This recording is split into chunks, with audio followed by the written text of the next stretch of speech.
আসসালামু আলাইকুম। এখন একটি কাঁঠাল আঁকবো।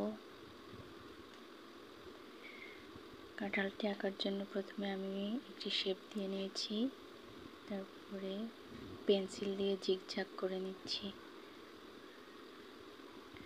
একটি পোটা এঁকে দিলাম, তারপরে কাঁঠালের গায়ে যে কাঁটা থাকে সেই কাঁটা আমি পুরো কাঁঠালটিতে ছোট ছোট করে দিয়ে নিচ্ছি।